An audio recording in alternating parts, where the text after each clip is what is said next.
कहानी है दीपाली की। मुझे आदत हो गई थी। मुझे बचपन से ही पीली रोशनी से बहुत ज्यादा चिढ़ है।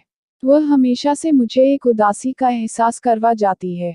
मेरे घर और पार्क के आने जाने वाले रास्ते पर चमकती हुई सफेद रोशनी की बत्तियां लगी हुई है, जो मुझे बहुत ज्यादा पसंद है। हम बहुत साल पहले छोटी सी गली के छोटे से घर में रहते थे।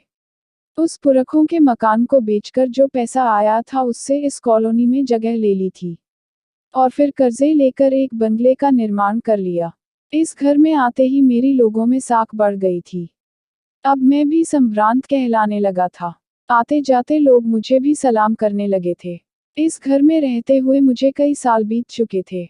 संभ्रांत व्यक्तियों की तरह अब मुझे भी टहलने की आदत पड़ गई थी।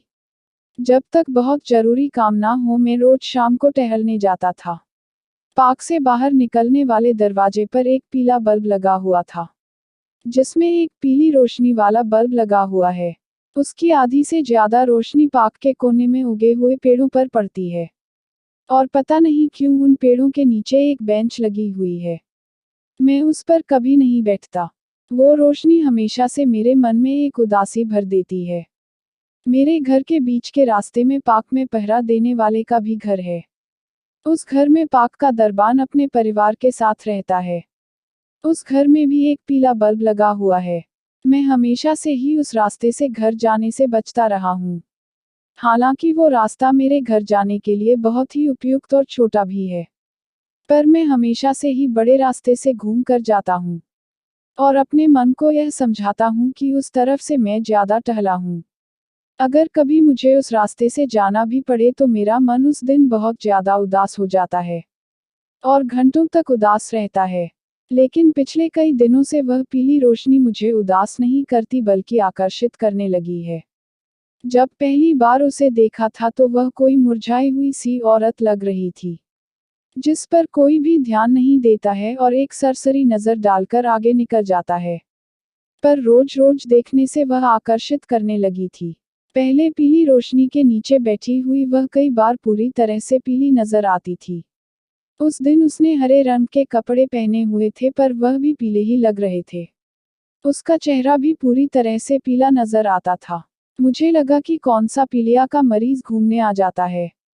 उसकी जानकारी लेने की कोशिश भी की, कभी वर्मा साहब से तो कभी शर्मा साहब से, पर कुछ पता नहीं चला। फिर सोचा मुझे क्या लेना देना उससे। पर जिस दिन वो बेंच खाली होती, वैसे ऐसा मौका एक आध बार ही आया था। उस दिन मुझे बहुत बुरा लगने लगता कम था। मुझे लगने लगा था कि वह भी मेरी तरह टहलने की शौकीन है, पर उसे कभी भी टहलते नहीं देखा।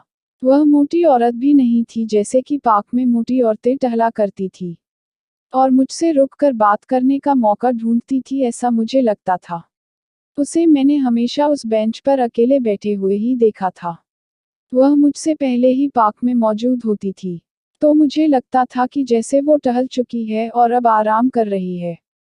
वह ज्यादातर अकेले ही वहां पर बैठी होती थी।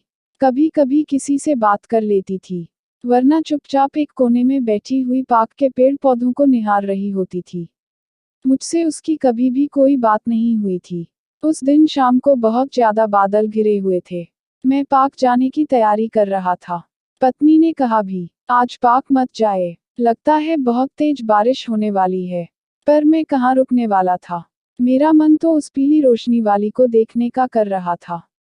कभी कभी मुझे लगता कि अगर मेरी पत्नी मेरे मन की बात जान जाए, तो उसे 45 साल के बूढ़े के बजाय 16 साल के लड़के का दिल नजर आएगा, तो उसे कैसा लगेगा। उसकी तो छोड़ो, मेरी बड़ी होती हुई बेटियों को कैसा लगेगा कि उनके पापा इस उम्र में क्या कर रहे हैं। क्यों मैं उसे देखने के लिए इतना बेचैन हो जाता हूँ। सारा दिन वह मुझे याद नहीं आती, लेकिन शाम होते ही उसे देखने की ललक बढ़ जाती है। पार्क में तो मैं ऐसा दिखावा करता था जैसे मैं सिर्फ टहलने आया हूँ, पर अब असली बात तो कुछ और ही थी। मैं जैसे ही घर से निकलने लगा मेरी बच्चियां मुझ पर हंसने लगी। पापा आप छाता लेकर टहलने जाए। हाँ ठीक तो है, पत्नी भी मुस्कुराने लगी थी। ठीक है दे दो, तुम्हें तो पता है ना जब तक मैं टहल नहीं लेता हूँ रात को अच्छी तरह से नींद नहीं आती है। छाता लेकर मैं जैसे ही नीचे उतरा सच में बारिश होने लगी थी। अब मैं ऊपर जाकर अपना मजाक नहीं बनवा सकता था। सो छाता लेकर छोटे रास्ते से ही पार्क की तरफ चल पड़ा। रास्ते में चाय बनने की खुशबू आ रही थी। मन तो किया कि यही रुक जाऊं और एक प्याली चाय का आनंद लूं, पर यह मुमकिन नहीं था। अब मन में एक बात और भी आने लगी थी कि मैं तो इतनी बारिश में घर से आ गया, क्या वह भी आई होगी? अगर ना आई होगी तो आज का दिन बेकार हो जाएगा। जैसे ही पार्क के दरवाजे पर पहुंचा वो अपनी जगह पर बैठी हुई थी। यानी मेरा आना सफल हुआ। वह मुझे देखकर मुस्कुराई। मुझे लगा शायद ये मेरा वहम है, पर उसने धीरे से मुझे अपने पास आने का इशारा किया। उस वक्त पार्क में बहुत ही कम लोग थे। मैं उसकी तरफ चला गया।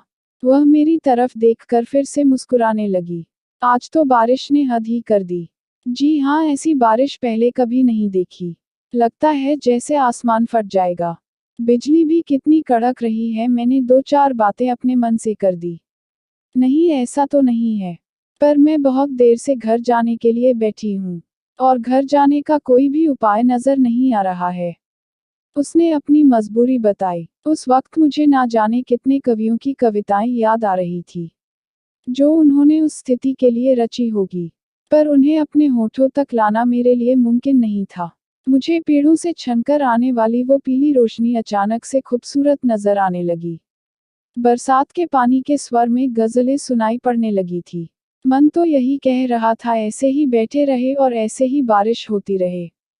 पर मैं एक संभ्रांत व्यक्ति था। मैंने उससे कहा, आप मेरा छाता ले जाए। संभवतः उसने मेरे छाते को देखकर ही मुझे आवाज लगाई होगी, लेकिन मेरा मन तो कुछ और ही समझ रहा था। लेकिन आप भाई साहब, आप कैसे जाएंगे? मैं अचानक सोते से जाग पड़ा। अरे कुछ नहीं होता, तुम इसे ले जाओ। मैं अभी कुछ देर और बैठूंगा, तब तक शायद बारिश बंद हो जाए। जी धन्यवाद, मैं आपको कल यह लौटा दूंगी। वैसे आप भी रोज ही आते हैं। अच्छा, तो इसे पता है मैं रोज आता हूँ। मेरा मन एक बार फिर से नाच उठा। कोई बात नहीं, छाते का क्या है, कौन सी बड़ी वस्तु है। मैंने अपना बड़प्पन उसे दिखाना चाहा। उस दिन वह चली गई थी, पर अब हमारी रोज बातें होने लगी थी। वह मुझे भाई साहब कहती थी, और मुझसे छोटी होने के कारण उसे दीपाली कहने का अधिकार मैंने अपने आप ही ले लिया था। हम दोनों रोज मिलने लगे थे। रोज ढेरों बातें होती थी। उसे मेरा साथ अच्छा लगता था, ऐसा उसने मुझसे कई बार कहा था। वह अपने घर की कई बातें बताने लगी थी। मुझे भी अब दुनिया ज्यादा भाने लगी थी। पत्नी को मैं ज्यादा प्यार करने लगा था। बच्चों की फरमाइश जल्दी जल्दी पूरी होने लगी थी। कभी कभी मुझे लगता कि अगर कोई मेरी पत्नी को यह बता दे कि मैं पार्क में अपने से आधी उम्र की लड़की के साथ रोज घूमता हूं, तो उस पर क्या बीतेगी। पर उसके लिए भी एक बहाना मेरा तैयार था कि वह तो मुझे भाई साहब कहती है, और भाई साहब कहने वाले किसी लड़की से मैं ऐसा वैसा रिश्ता तो नहीं रख सकता था। पर यह सब मेरे मन का वहम था। पता नहीं मैं ही क्यों मन में भ्रम पाले हुआ था। उसकी तरह से ऐसा कोई भी इशारा मैंने कभी भी नहीं पाया था। दिन बीत रहे थे। पत्नी ने एक बार कहा भी था, क्या बात है, आजकल आपके स्वभाव में बहुत ज्यादा बदलाव आ गया है। क्या मैं हंसता हुआ तुम्हें अच्छा नहीं लगता? कहकर मैंने पत्नी को चुप करवा दिया था। दीपाली ने मुझे अपने बारे में सब कुछ बता दिया था। वह कुछ महीने पहले ही इस सोसाइटी में रहने आई थी। वो शादीशुदा थी। उसका अपने पति से तलाक चल रहा था। उसके माता पिता इसी सोसाइटी में रहते थे। उसके पिताजी पिछले कुछ महीने से रिटायर हो गए थे, और अब इसी कॉलोनी में घर बनवा लिया था ताकि बाकी की जिंदगी आराम से गुजार सकें। पर अब उन्हें दीपाली की चिंता खाए जा रही थी। वैसे मैं भी स्कूल में नौकरी करती हूँ और अपना गुजारा कर सकती हूँ, पर फिर भी मेरे मम्मी पापा चाहते हैं कि मैं अश्विन से सुलह कर लूँ। लेकिन झगड़ा किस बात का था, मैं पता नहीं किस धुन में पूछ बैठा था। शायद मैं दीपाली पर अपना हक जमाना चाहता था। बात तो कुछ खास नहीं थी। वह अपनी माँ का बेटा है। हर बात पर माँ माँ करता रहता है। यहाँ तक कि हम हनीमून किस जगह जाए यह बात भी उसकी माँ ने ही तय की थी। मुझे हंसी आ गई थी उसकी बचकानी बातें सुनकर। तुम्हें किसी ने समझाया नहीं कि ऐसे घर नहीं छोड़ते हैं? मैं फिर अपने दिल के खिलाफ बोला था। समझाया तो बहुत लोगों ने था, पर मुझे यही लगता था कि सब अश्विन की तरफदारी कर रहे हैं। जब मैं वह घर छोड़कर आ गई थी तो अश्विन मुझे लेने भी आया था। पर मैं गुस्से में वापस ही नहीं गई और तलाक का केस फाइल कर दिया। मुझे लगा था कि मेरी धमकी से डरकर अपने माता पिता को छोड़ देगा, लेकिन बात उल्टी हो गई और बहुत बिगड़ गई। अश्विन ने मुझसे कहा कि वह मेरे हर फैसले को मानेगा जैसा कि मैं चाहती हूँ।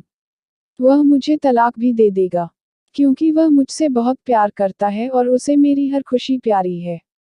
दीपाली रोने लगी थी। मैंने बहुत बड़ी गलती कर दी, पर अब कुछ नहीं हो सकता है। अब हमारा तलाक पक्का होकर ही रहेगा। जाने अनजाने ना जाने क्यों मैं उसे अपने घर की हर बात बताने लगा था। शायद मैं अपनी पत्नी और बच्चों की बातें कुछ ज्यादा ही करता था। दीपाली ने ना जाने इसे किस रूप में लिया था। एक दिन वह मुझसे कहने लगी, भाई साहब, आपकी बातों से मुझे अपनी गलती का एहसास हो गया है। सारी गलती मेरी ही है। अश्विन की माँ मुझसे भी बहुत प्यार करती है। अब जाकर सोचती हूँ तो लगता है कि उनकी हर बात का कोई ना कोई अर्थ है। मैं ही बेवकूफ़ी में अपना घर छोड़ आई हूँ। और आप भी तो बताते रहते हैं कि आपकी पत्नी ने आपकी माँ की कितनी सेवा की है और कैसे उनकी हर बात मानती थी। मुझे अचंभा हो रहा था कि मैंने ऐसी क्या बात कर दी है कि वह मुझसे और मेरी पत्नी से इतना प्रभावित हो गई है। फिर लगता कि मैंने अपनी पत्नी की तारीफ कुछ ज्यादा ही कर दी है, जिससे वह प्रभावित हो गई है। कारण कुछ भी रहा हो, वह अब अपने पति के बारे में सोचने लगी थी कि वह उससे सुलह कर ले। मुझे दीपाली का साथ बहुत अच्छा लगने लगा था। उस पीली रोशनी के बारे में जो मेरी धारणाएं थी, वह खत्म हो गई थी। अब वह मुझे उदास नहीं करती थी। सब कुछ अच्छा अच्छा चल रहा था और मुझे लगता कि सदा ऐसा ही चलेगा। लेकिन एक दिन बम फटा। भाई साहब, मुझे अश्विन लेने आया है। लेकिन तुम्हारा तो तलाक का केस चल रहा था। मेरा मुंह खुला का खुला रह गया। जी भाई साहब, लेकिन वह केस मैंने वापस ले लिया था। पर यह सब आपके कारण हुआ है। मेरे कारण कैसे दीपाली, और तुमने मुझे बताया नहीं। भाई साहब, अगर आप मेरी जिंदगी में नहीं आते तो मैं समझ ही नहीं पाती कि पति और पत्नी का रिश्ता कैसा होता है। आपके और भाभी जी के रिश्ते में जो प्यार है, और आपने भाभी जी की जो इतनी तारीफ की है, कि मैं भी अपने रिश्ते के बारे में सोचने के लिए मजबूर हो गई थी। और हाँ, मैं अश्विन के साथ उनसे भी मिलने जरूर आऊंगी। जरूर आना। लेकिन क्या अश्विन तुम्हें अभी लेने आया हुआ है? जी भाई साहब, वो घर में बैठे हुए हैं। मैं उनसे कुछ देर की इजाजत लेकर आपसे मिलने आई हूँ, क्योंकि कल हम यहाँ से चले जाएंगे। चेतन अचेतन मन से मैं सिर्फ अपनी पत्नी से ही प्यार करता हूँ। यह बात साबित हो गई है। लेकिन दीपाली की मुझे आदत पड़ गई थी। दीपाली चली गई थी। अब से पीली रोशनी ना मुझे सिर्फ उदास करती है, बल्कि अब वह मुझे भयानक भी लगने लगी है। अगर आपको कहानी पसंद आए तो लाइक और शेयर कीजिए और चैनल को सब्सक्राइब करना मत भूलिए।